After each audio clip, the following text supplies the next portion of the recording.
మీరు చూడొచ్చు ఇప్పుడు ఇది మన పాత పిల్లల బ్రూడింగ్ సెటప్ అండి. ఆల్రెడీ దీంట్లో ఉన్న పిల్లలు మొత్తం తీసుకెళ్లి మనము ఫామ్ లో వదిలేసుకున్నామండి. ఇప్పుడు మొత్తం చూడండి, ఒక నెల రోజుల పైన అయిందండి ఇసుకేసి.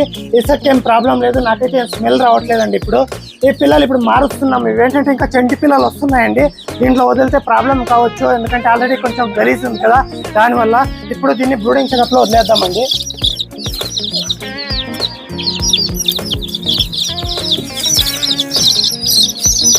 ఈ పిల్లలు మొత్తం బ్రూడింగ్ సెటప్ లో వదిలేస్తున్నాము.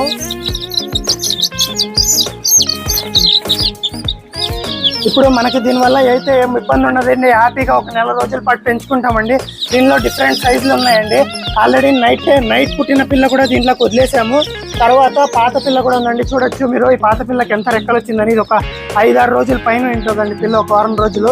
ఇది చూసుకున్నట్టయితే నిన్న దిగిన పిల్ల అండి, ఇంకా లైట్ గా రెక్కలు వస్తున్నాయి. ఇలాగండి రెండు మిక్స్ చేసినా మనకేమి